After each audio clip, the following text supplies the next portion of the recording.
नमस्कार मित्रों, आज के इस वीडियो में एक बार फिर से आप सभी का बहुत बहुत हार्दिक स्वागत है। आज हम इंटरनेट हिंदी के पाठ्यक्रम में सम्मिलित इकाई 6 के अंतर्गत आने वाला एक महत्वपूर्ण उपन्यास है झूठा सच।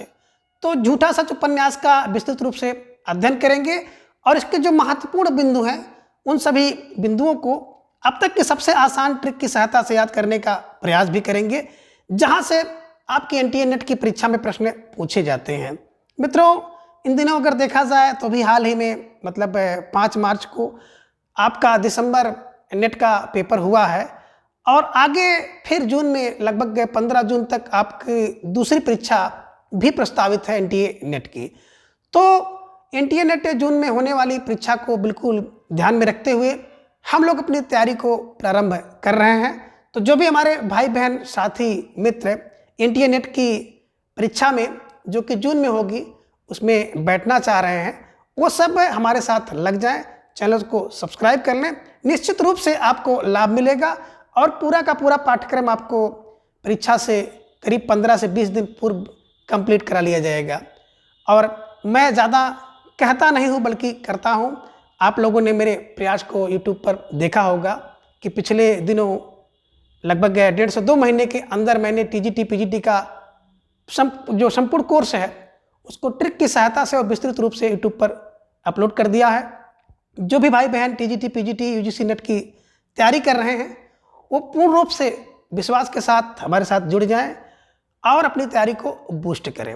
देखिए मित्रों, जो सफलता की अगर बात की जाए तो सफलता का पहला सोपान है किसी भी यूट्यूब चैनल कोई पुस्तक या गुरु के संपर्क में आए तो सबसे पहले तो आपको विश्वास करना होगा और विश्वास करने के बाद उनके द्वारा जो भी सामग्री आपको उपलब्ध कराई जाए उन सभी सामग्री को कम से कम 5 से 7 बार, और मैंने देखा भी है जितने भी लोगों का सिलेक्शन होता है वो 5-7 की बात छोड़ दीजिएगा, वो 20 बार एक मैटर को पढ़े होते हैं। तो आपको भी जो मेरे द्वारा मटेरियल सामग्री आपको उपलब्ध कराई जा रही है 1-2 बार देखने से तो नहीं, लेकिन ये निश्चित है कि अगर 5-6 बार आप देखते हैं तो आपको हूबहू कंठस्थ हो जाएगा और परीक्षा में जाएंगे तो निश्चित रूप से आपको लाभ होगा। इसके परिणाम स्वरूप मैंने केवल 3 वीडियो एनटीए नेट दिसंबर की पूर्व जो प्रश्नोत्तरी के माध्यम से अपलोड किया था, आप जाके उसे देख सकते हैं। कम से कम 20 से 30 प्रश्न जो है आपकी परीक्षा में वही 3 वीडियो से ही आए हैं और बिल्कुल आपको ट्रिक की सहायता से हमने याद कराया था। तो चलें अब ज़्यादा बात ना करते हुए हम लोग अपने कंटेंट पर आते हैं। तो जैसा कि स्क्रीन पर आप देख पा रहे हैं झूठा सच। झूठा सच की बात करें तो सबसे पहले झूठा सच उपन्यास के जो रचनाकार हैं इन्हें जानना होगा। तो झूठा सच उपन्यास के रचनाकार हैं यश पाल, है ना। देखिए, झूठ सच कोई बात करता है तो आप कहते हैं यस यस, ठीक है ना, तो इसे दिमाग में रख लीजिएगा। दूसरा बात किया जाए कि झूठा सच उपन्यास का प्रकाशन कब हुआ, तो देखिए मित्रों, सबसे पहले तो आप ये जान लीजिए कि जो झूठा सच उपन्यास है इसके 2 भाग हैं। प्रथम भाग की बात करें तो प्रथम भाग जिसका नाम है वतन और देश, ध्यान से इसको देखिएगा और कोशिश करिएगा कि कहीं नोटबुक में नोट कर लीजिए, ठीक है ना। तो प्रथम भाग वतन और देश, इसका प्रकाशन हुआ 1958 में।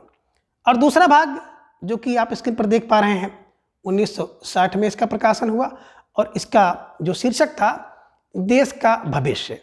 तो कभी कभी प्रश्न तो यहीं से आ जाता है कि इसके प्रकाशन को लेकर के, इसके जो रचनाकार को लेकर के, इसके भाग को लेकर के, और जहाँ पर देखिए कि आपको समानता दिखे तो उनको तो जरूर याद कर लीजिएगा, ठीक है ना। तो इन सब चीज़ों का ध्यान में रखते हुए आपको चलना है। इसी तरह से जब आप बाणभट्ट की आत्मकथा पढ़ते हैं तो उसके भी 2 प्रकाशन हुए हैं। प्रथम जो प्रकाशन आपने देखा होगा जिसका शीर्षक था 1941 में, और दूसरा जो प्रकाशन आपने देखा था, है ना, 1944 में, जिसका शीर्षक था उत्थान, ठीक है ना। तो 41-44 बाणभट्ट की आत्मकथा और यहाँ पर झूठा सच 1958 और 1960, ठीक है ना। यानी कि पहला भाग आपको पता हो गया कि झूठा सच का 1958 में, जिसका शीर्षक था वतन और देश। पहले वतन है और देश है, उसके बाद क्या है, बोले सर उसके बाद तो देश का भविष्य है, ठीक है ना। ये क्या है, यही तो सच है, यही सच है, बोले सच है, बोले यस, ठीक है ना। तो इस तरह से कुछ क्लू आप बनाइए और क्लू का एक ही मात्र उद्देश्य है कि जब हम कोई चीज़ पढ़ते हैं उसको क्लू बना के रखते हैं तो उसमें से कुछ जो मिर्च मसाला होता है वो आपके दिमाग में बैठ जाता है, उसको जोड़कर पढ़ते हैं तो निश्चित रूप से आपके दिमाग में वो चीज़ें आ जाती हैं। ठीक है ना, तो दिमाग में रखिएगा क्या रखना है कि प्रथम क्या है, प्रथम बात तो भैया है ना वतन और देश है। उसके बाद क्या है, बोले उसके बाद देश का भविष्य है। कह रहे झूठ बोल रहे हो कि सच बोले, बोले यस सच, सच यस यस, है ना, झूठ नहीं सच है, बोले यस।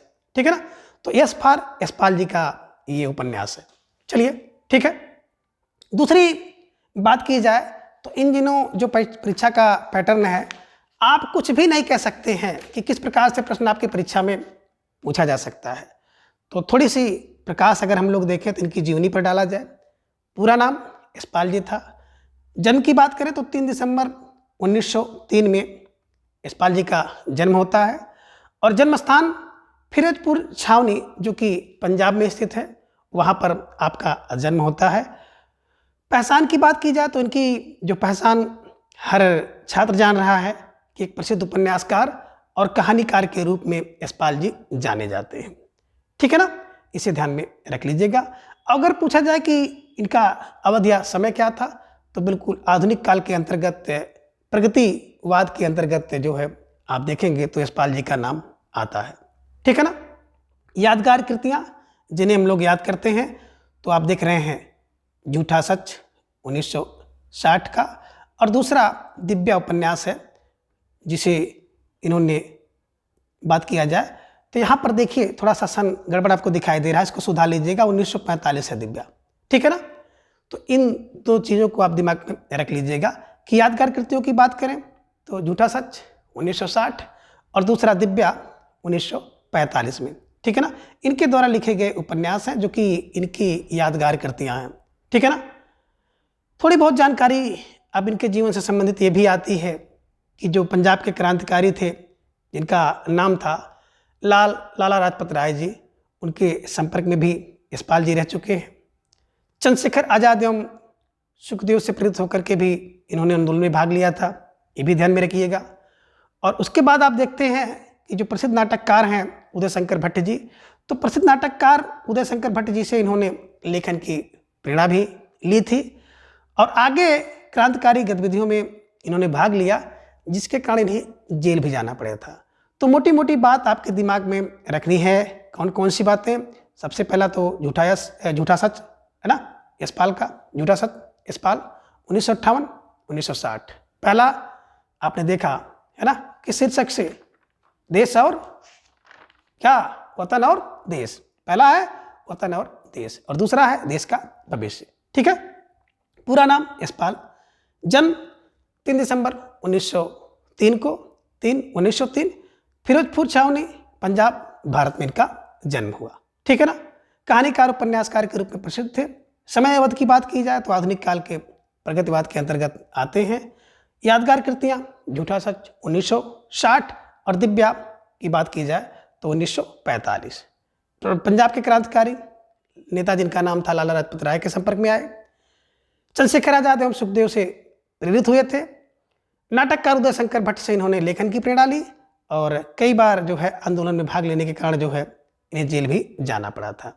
ठीक है ना, आगे देखिए इनके जो यानी कि यशपाल जी को देखा जाए तो इनके महत्व को आप इसी प्रकार से अंदाजा लगा सकते हैं कि इन्होंने ढेर सारा पुरस्कार प्राप्त किया है, जिनमें पहला देख पा रहे हैं आप देव पुरस्कार 1955 में देव पुरस्कार। सोवियत लैंड नेहरू पुरस्कार की बात की जाए तो 1969 में, 1970 में। पद्म भूषण एक वर्ष बाद इनको मिल जाता है 1970 में। मंगला प्रसाद पारितोषिक पुरस्कार मिला 1971 में, एक वर्ष बाद। और साहित्य अकादमी पुरस्कार 1976 में। अब साहित्य अकादमी पुरस्कार उन्हें 1976 में मिला है तो आपको याद होगा तेरी मेरी उसकी बात, ठीक है ना, जिसे इन्होंने 1974 में लिखा था और इसके 2 वर्ष बाद इन्हें इस पर साहित्य अकादमी पुरस्कार भी मिला हुआ है। और साहित्य अकादमी पुरस्कार प्राप्त सभी रचनाकारों को मैंने अपलोड कर दिया है, आप जाकर वहाँ पर देख सकते हैं। साहित्य अकादमी ही नहीं, जितने भी पुरस्कार हैं सभी पुरस्कारों को ट्रिक से और विस्तृत रूप से आप जाके चैनल से देख सकते हैं। ठीक है ना, तो देव 55 में इनको देव पुरस्कार मिला। सोवियत लैंड नेहरू 1969 में, पद्म भूषण 70 में, मंगला प्रसाद पारितोषिक 1971 में और साहित्य अकादमी पुरस्कार 1976 में यशपाल जी को मिल चुके हैं। ठीक है, अब आगे हम लोग बात करें तो यशपाल जी की जो कृतियां हैं, इन्हीं की रचनाओं के विषय में हम लोग देखेंगे। तो रचना में आप देख पा रहे हैं, सबसे पहले जो इनकी रचनाएं हैं उपन्यास में। उपन्यास में पहला उपन्यास देख रहे हैं, दादा कामरेड, 1941 में लिखा गया है। बड़ा महत्वपूर्ण उपन्यास है, इसे दिमाग में रख लीजिएगा। दूसरा है देशद्रोही, 1943 में यशपाल जी का है। तीसरा है दिव्या, 1945 में इनके द्वारा लिखा गया उपन्यास है। और अभी आपने देखा है कि दिव्या एक ऐसा उपन्यास है जो इनकी प्रसिद्धि का आधार है, ठीक है ना। पार्टी कामरेड की बात करें तो 1946 में, मनुष्य के रूप की बात करें तो 1949 में, अमिता 1956 में लिखा गया इनका अगला उपन्यास है। और झूठा सच की बात करें तो जिसके 2 भाग हैं, प्रथम भाग 1958 में और द्वितीय भाग 1960 में इनके द्वारा लिखा गया है। 12 घंटे की बात करें, 12 से 12, 12 से 62, ठीक है ना, 1962 में लिखा गया है। अप्सरा का सांप बिल्कुल 1965 में लिखा गया। और क्यों फंसे, 1968 में लिखा गया इनके द्वारा उपन्यास है। और तेरी मेरी उसकी बात देखिए 1974 में लिखा गया है और 1976 में से साहित्य अकादमी पुरस्कार भी मिला है।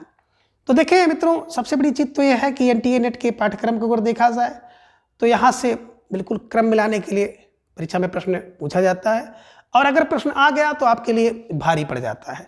तो सबसे पहला काम तो यही है कि जितने भी उपन्यास हैं, इन सभी उपन्यासों को आपको क्रम से और सन के साथ याद करना है, ठीक है ना। कैसे याद करना है, देखिए पहला क्लू बनाइए। क्या हो, बोले सर दादा के देश में दिव्य पार्टी होगी। देखिए दादा के देश में दिव्य पार्टी, दादा दादा ट्रिपल दा, ठीक है ना। ट्रिपल दा में क्या देखा, दादा के देश में दिव्य पार्टी होगी, ठीक है ना। दादा फार दादा कामरेड, देश फार देशद्रोही, दिव्य पार्टी दिव्या, पार्टी फार पार्टी कामरेड, ठीक है ना। तो दादा के देश में क्या हुआ, बोले सर दादा के देश में दिव्य पार्टी होगी। बोले यस, यस फार यशपाल जी द्वारा लिखे गए सभी उपन्यास हैं, ठीक है ना। तो क्या होगा, तो बोले मनुष्य के रूप में अमित लोग आएंगे, ठीक है ना। भैया जब देखिए दिव्य पार्टी होगी तो मनुष्य के रूप में, है ना, अमित लोग ढेर सारे लोग आएंगे। कोई जो है कुर्ता धोती पहन के आएगा, कोई सूट पहन के आएगा, कोई टी शर्ट वगैरह पहन के आएगा। जिसका भी जो है ना रूप होगा उस रूप में लोग आएंगे। तो ये क्लू बना के चलना है, ठीक है ना। तो मनुष्य के रूप में अमित लोग आएंगे। फिर क्या होगा, बोले झूठ सच, है ना। अब क्या हो गया, झूठ सच है ना, सच झूठ और झूठ सच कब, बोले सर 12 घंटे चला। तो क्या हो गया, इससे अप्सरा क्या हो गई, अप्सरा ने साफ दे दिया। और अप्सरा ने साफ दे दिया, क्यों, हम फंसे तेरी बात में, ऐसा कहते हुए अप्सरा ने साफ दे दिया। तो दिमाग में रख लीजिएगा कि यानी कि इसमें कोई अप्सरा भी आई है ना। और क्या कर रहे हैं लोग, झूठ सच 12 घंटे कर रहे हैं। तो अप्सरा ने साफ दे दिया और कहा कि क्यों फंस गए हम तेरी मेरी उसकी बात में इतनी देर तक, ठीक है ना। तो ऐसे दिमाग में रखिएगा, आसानी से आपके दिमाग में बैठ जाएगा। क्या हुआ, बोले सर दादा के देश में दिव्य पार्टी हुई जिसमें मनुष्य के रूप में अमित लोग आए और झूठ सच झूठ करते हुए 12 घंटा लगा देते हैं।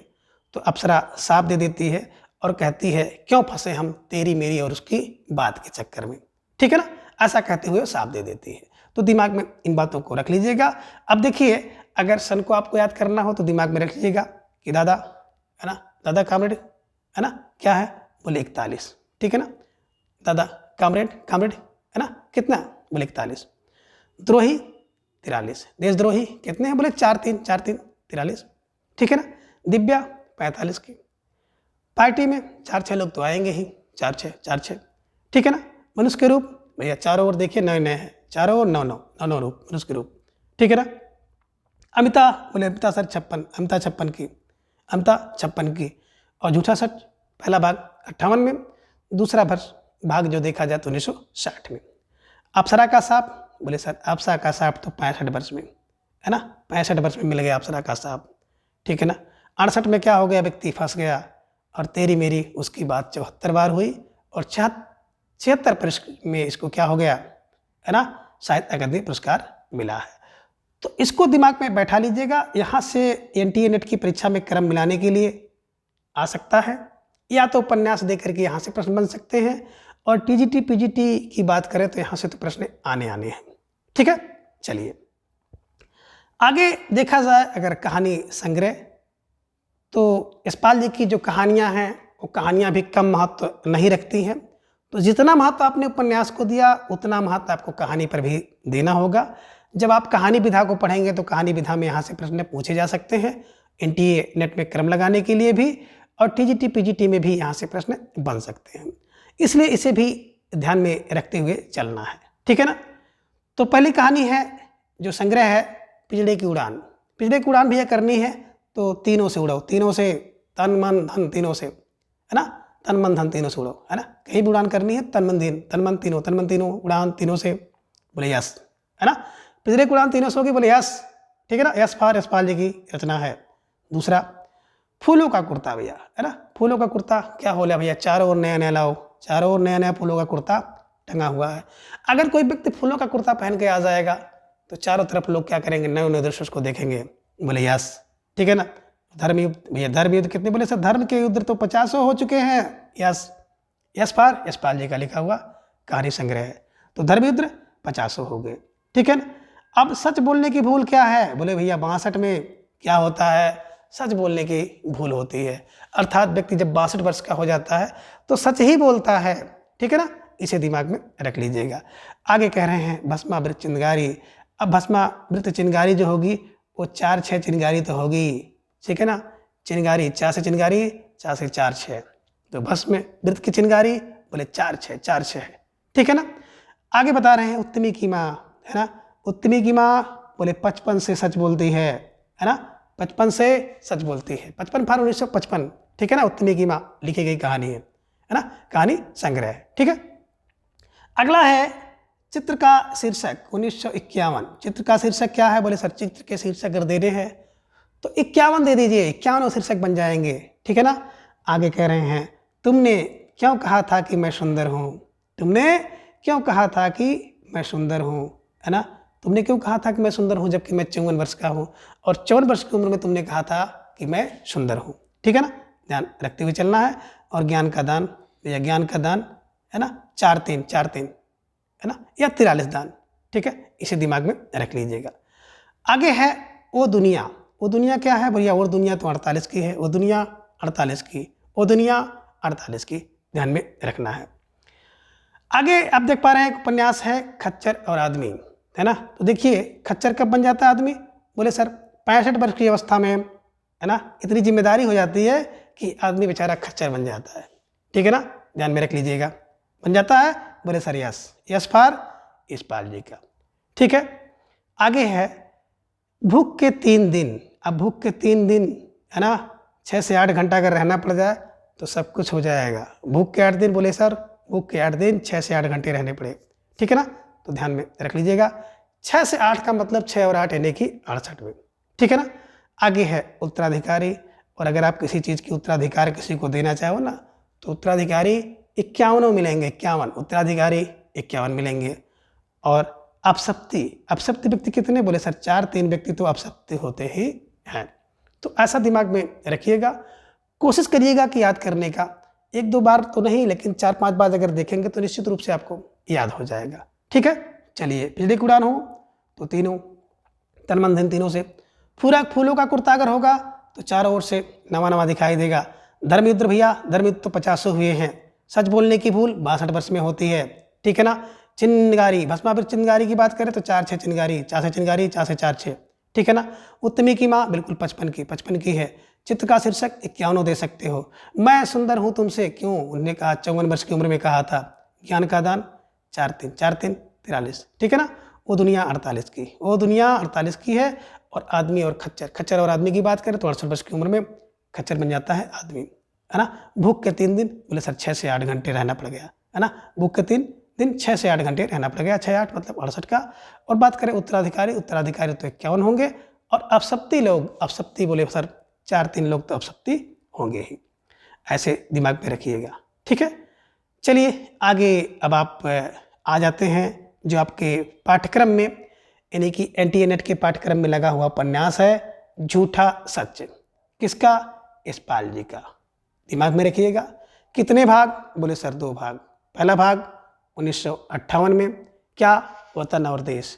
दूसरा भाग 1960 में। क्या है? देश का भविष्य है, इसे ध्यान में रखिएगा। अब क्या करना है कि इन दिनों जो देखा जा रहा है खासतौर से एनटीए नेट के पाठ्यक्रम में, उपन्यास से संबंधित जो पात्र हैं, नाटक से संबंधित या कहानी से संबंधित, इस प्रकार जितनी भी विधाएं हैं, उन विधाओं से संबंधित जो पात्र हैं वहाँ से आपको लगभग 10 प्रश्न पूछे जा रहे हैं।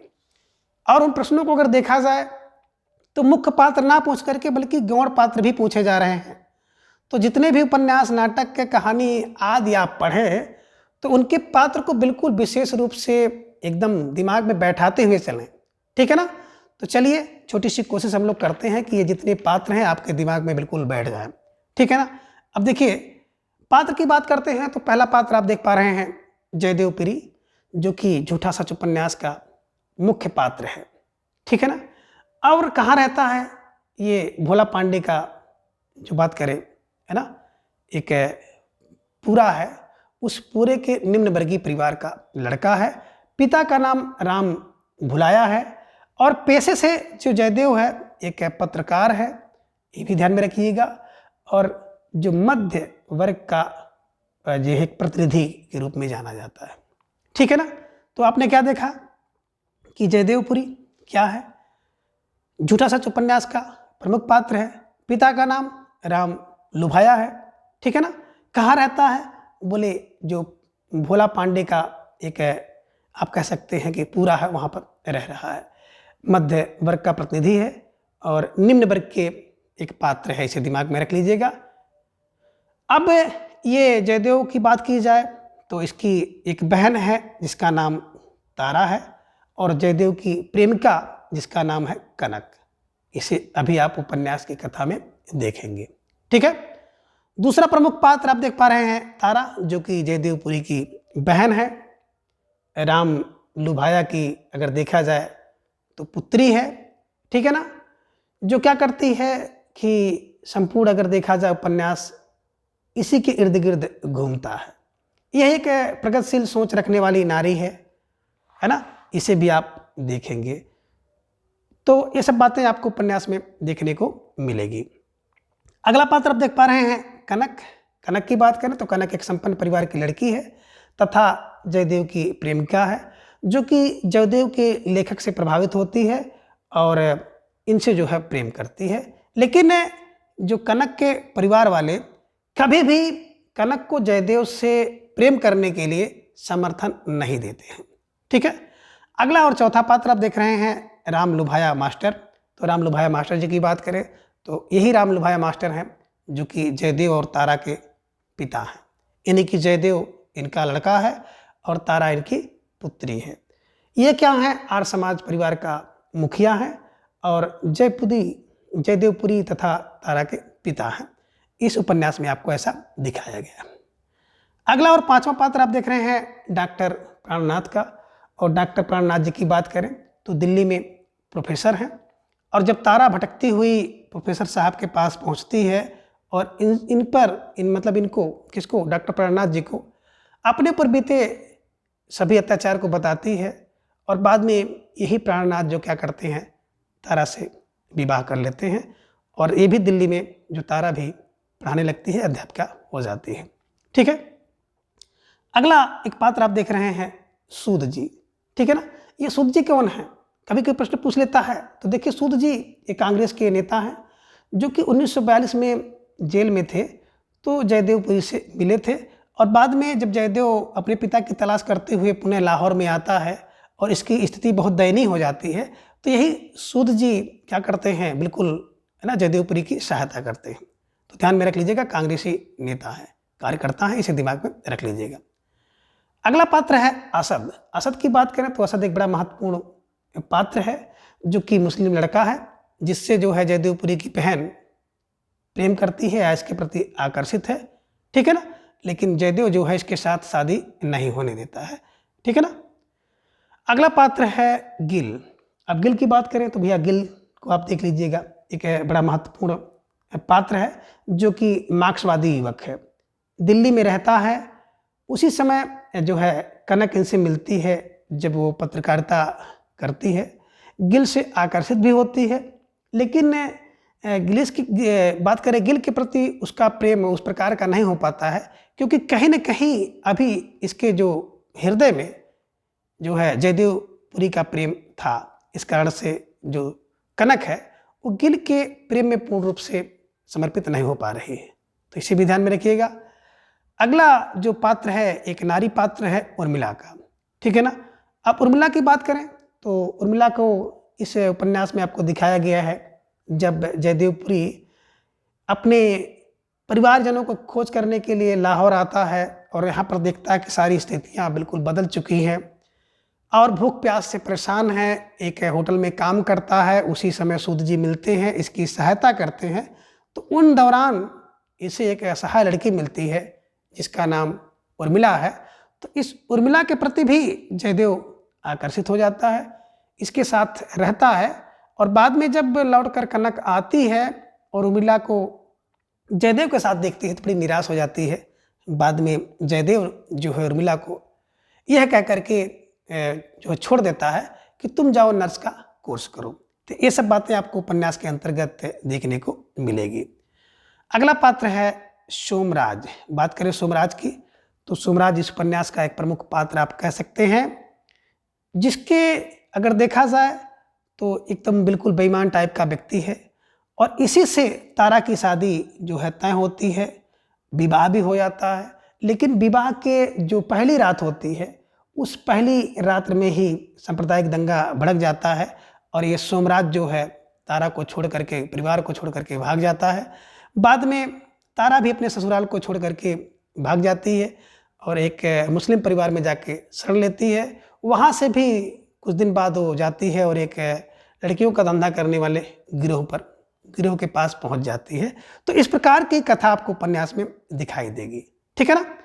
आगे कुछ गौण पात्र हैं जिनमें गिरधारी लाल हैं, ध्यान में रख लीजिएगा। अगली पात्र शीला है, नैयर है और श्यामा है। तो इसे भी ध्यान में रख लीजिएगा। गिरधारी, शीला, नैयर, श्यामा। गिरधारी, शीला है ना, नैयर और श्यामा। क्योंकि इन दिनों अगर देखा जाए तो गौण पात्रों से भी प्रश्न पूछे जाते हैं, ठीक है ना। तो जयदेवपुरी को आपने देखा कहाँ, है ना।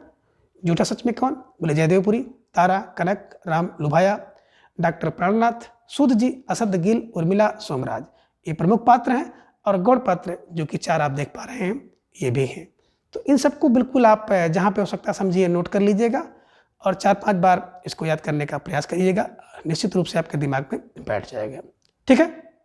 चलिए, पात्रों को देखने के बाद अब हम लोग आएंगे और झूठा सच जो कि उपन्यास आप देख पा रहे हैं, इस उपन्यास की बिल्कुल कथानक को देखेंगे, ठीक है ना। अभी आपने देखा कि झूठा सच उपन्यास है, इसके 2 भाग हैं। पहला भाग की बात करें तो 1958 में, बार बार इसको हम लोग चर्चा करेंगे, वतन और देश। दूसरा भाग अभी आपने देखा 1960 में, देश का भविष्य। तो हर व्यक्ति के लिए पहले वतन और देश होता है, उसके बाद देश का भविष्य होता है, इसे ध्यान में रख लीजिएगा। और अगर बात करें उपन्यास की कहानी का आधार, तो उपन्यास की कहानी का आधार जो है लाहौर नगर है, ठीक है। चलिए, लाहौर नगर से कहानी शुरू होती है। प्रथम भाग की बात करें तो कहानी की शुरुआत लाहौर के एक भोला पांडे की गली का एक निम्न वर्गीय परिवार से होती है। परिवार के मुखिया का नाम राम लुभाया है, अभी आपने देखा, जिनका बड़ा लड़का जिसका नाम जयदेवपुरी है, जो कि पेशे से पत्रकार है और एक आदर्शवादी सोच रखता है। उन्हीं की एक पुत्री है जिसका नाम है तारा, जो कि जयदेवपुरी की बहन है। तो जयदेवपुरी क्या करता है कि अपने बहन की बिल्कुल पढ़ाई पर ध्यान देना चाहता है, उसे उच्च शिक्षा दिलवाना चाह रहा है, इसलिए अभी अपनी बहन का विवाह नहीं होने देना चाहता है। लेकिन जयदेवपुरी का जो आदर्श है तब धराशायी हो जाता है जब उसे पता चलता है कि उसकी बहन यानी कि तारा एक मुस्लिम लड़का जिसका नाम है असद, तो असद के प्रति आकर्षित है। जब ऐसा उसे पता चलता है तो जयदेव के अंदर जो धार्मिक अहंकार है वो बिल्कुल जाग उठता है और अपनी बहन तारा को असद से अलग कर देता है। तो आपने देखा कि यहाँ पर तारा से असद को अलग कर दिया जयदेव ने, और इसके साथ ही जब उसके पिता जिनका नाम राम लुभाया रहा है, उन्होंने सोमराज नामक एक बेईमान व्यक्ति के साथ तारा का विवाह करने का निश्चय किया, तो उन्हें भी वो नहीं रोकता है और विवाह के लिए भी स्वीकृति दे देता है। तो इस प्रकार से ये चीज़ें आप यहाँ पर देख सकते हैं, एक कहानी आपको यहाँ पर दिखाई गई है। उधर आप देखेंगे कि जयदेवपुरी की एक प्रेमिका है जिसका नाम कनक है। कनक एक शिक्षित तथा एक रईस परिवार की लड़की है जो कि पुरी के लेखों से आकर्षित हो जाती है और इससे प्रेम करने लगती है। लेकिन पुरी की जो आर्थिक स्थिति और उसकी जो पारिवारिक स्थिति है उससे जो कनक का परिवार है बिल्कुल असंतुष्ट है और वह किसी प्रकार से भी जयदेव के लिए कनक को अगर देखा जाए तो समर्थन नहीं देते हैं। अर्थात कनक जयदेव से प्रेम करे, जयदेव से विवाह करे, इसका समर्थन जो है कनक के परिवार वाले नहीं देते हैं। इसे आप देखेंगे। बता रहे हैं कि वो दौर कौन सा था। वो दौर ऐसा था कि जब देश का हर युवा जो है आज़ादी का दबाव देख रहा था, बीच बीच में देश विभाजन की खबरें भी तेज़ी से फैल रही थी और नेताओं के बयान भी तेज़ी से आने लगते थे, यानी कि नेताओं का जो बयान था वो वायरल हो रहा था। ऐसी बातें आप देख सकते हैं, ठीक है ना। अब देखिए यहाँ बता रहे हैं कि मिलजुल कर के आपसी सद्भाव से रहने वाला जो शहर लाहौर था अब एक सांप्रदायिक दंगे की आग में जलने लगा। इसी दौरान जो तारा और जो सोमराज की शादी हुई थी, ये पहली ही रात है दंगे के कारण जो है उसका पति यानी कि सोमराज तारा को छोड़ करके भाग जाता है। अब जब तारा को छोड़ करके भाग गया तो तारा भी अपने ससुराल को कुछ दिन बाद छोड़ देती है और कुछ दिन के लिए एक मुस्लिम परिवार में जा कर के शरण लेती है, उनके यहाँ रहती है। इसके बाद भी वहाँ से निकलती है और आगे जा कर के उसकी मुसीबत कम नहीं होती है और लड़कियों का धंधा करने वाले एक गिरोह के संपर्क में आ जाती है। तभी देश विभाजन होता है और एक नया देश यानी कि पाकिस्तान भी बन जाता है। तो इस प्रकार से एक ही देश में रहने वाले लोग जो है दो नक्शों में बंट जाते हैं। अब किसी को किसी की खबर नहीं है। इधर घर से नौकरी की तलाश में निकला जयदेवपुरी लाहौर वापस नहीं पहुंच पाता है और जालंधर में ही रह जाता है। तो जयदेव का परिवार कहाँ है उसे बिल्कुल भी पता नहीं है। उधर जयदेव की प्रेमिका को भी दिखाया गया है कि इसका नाम कनक है, अपनी दीदी और जीजा के साथ जो है नैनीताल में रह जाती है। इसके बाद जो है कुछ दिन बाद कनक का जो परिवार है दिल्ली में पहुंच जाता है, ये दिखाया गया है। और आगे बात करें तारा को, तो तारा अपने परिवार वालों के लिए इस समय मर चुकी है। तो यहाँ तक की घटना आपको जो झूठा सच उपन्यास के प्रथम भाग में दिखाई गई है, जिसमें आप देखते हैं वतन और देश में, ठीक है। आगे दूसरा भाग है देश का भविष्य 1960 में। अब इसके कथानक को अगर देखा जाए तो इसका कथानक आपको थोड़ा सा अलग मिलेगा कि जयदेवपुरी अब जालंधर में बस चुका है और एक प्रेस का मालिक भी बन गया है, लेकिन वह अपने परिवार की तलाश में लाहौर आता है तो देखता है कि सारी स्थिति बिल्कुल बदल चुकी है। मजबूरी बस एकदम बिल्कुल जयदेव भूख और निर्धनता से परेशान हो जाता है और परेशान होकर के एक होटल में काम करने लगता है। तो इसी दौरान जो है जयदेवपुरी जी की मुलाकात जो है जेल में मिलने वाले है ना सूद जी से होती है। और जो कि सूद जी की चर्चा हम लोग भी कर रहे थे कि कांग्रेस के नेता हैं जो कि 1942 में जेल में थे और उसी जेल के दौरान ही जयदेवपुरी से मुलाकात हुई थी। तो यहाँ पर भी वही सूद जी मिलते हैं जो कि जयदेव की सहायता करते हैं। ये सब तो बातें ठीक थी, लेकिन उसी दौरान जब ये परेशान था तो उर्मिला की मुलाकात भी जयदेव से होती है जो कि एक असहाय स्त्री के रूप में दिखाई देती है। तो जयदेव उसके प्रति आकर्षित होता है। ये घटना आपको दिखाई देगी।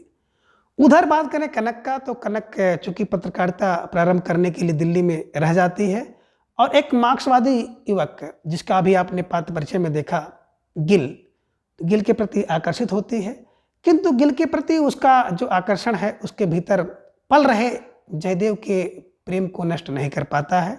तो इस प्रकार से पूर्ण रूप से गिल के प्रेम में भी नहीं आती है, इसे भी दिखाया गया है। अब जयदेवपुरी की वापसी की जब सूचना कनक को मिलती है तो कनक जो है जालंधर पहुंच जाती है, लेकिन देखती है कि उर्मिला जो जयदेवपुरी के साथ रह रही है तो वह निराश हो जाती है। किंतु जयदेव जो है उर्मिला को नर्स का काम सीख लेना ऐसा कह कर के उसे छोड़ देता है। इस प्रकार से कनक और जयदेव एक बार फिर मिल जाते हैं और दोनों एक साथ मिल करके प्रकाशन के काम में लग जाते हैं, यानी कि प्रकाशन का काम करने लगते हैं। लेकिन दोनों के विचारों में बहुत मतभेद होता है, जिसके कारण जो है कनक जयदेवपुरी को छोड़ करके गिल के पास फिर वापस चली जाती है। तो इसे यहाँ पर दिखाया गया है। झूठा सच उपन्यास की आगे की कथा में तारा को दिल्ली के एक कॉलेज में पढ़ाते हुए दिखाया गया है और उसी कॉलेज के एक प्रोफेसर हैं जिनका नाम प्रोफेसर प्राणनाथ है।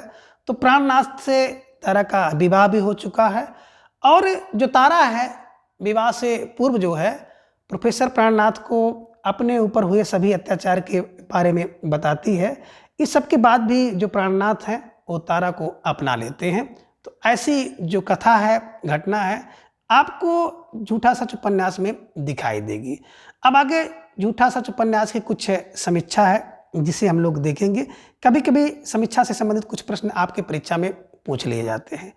सबसे पहले देखेंगे तो डॉक्टर रामविलास शर्मा जी की कुछ पंक्तियां हैं। बात करें रामविलास शर्मा जी, जो कि यशपाल जी के घोर विरोधी के रूप में जाने जाते हैं, परंतु उन्होंने संभवतः बता रहे हैं कि सबसे पहले घोषित कर दिया था कि झूठा सच यशपाल जी के उपन्यासों में सर्वश्रेष्ठ है तथा इसकी गिनती हिंदी के नए और पुराने श्रेष्ठ उपन्यासों में होगी, यह भी निश्चित है। तो मोटी मोटी बात दिमाग में रख लेना है कि डॉक्टर रामविलास शर्मा ने क्या घोषित कर दिया कि यशपाल का जो झूठा सच उपन्यास है ये सबसे श्रेष्ठ रहेगा। यशपाल जी का व्यक्तिगत देखा जाए तो वन ऑफ द आप कह सकते हैं बेस्ट, है ना, कि सर्वश्रेष्ठ रहेगा। और इसकी गिनती कहाँ की जाएगी, बता रहे हैं कि चाहे पुराना या नया जितना भी श्रेष्ठ उपन्यास होगा उसमें इसकी गिनती होगी। ऐसी बातें डॉक्टर रामविलास शर्मा जी कह रहे हैं। किसके विषय में कह रहे हैं? झूठा सच के विषय में कह रहे हैं। इसे दिमाग में रख लीजिएगा।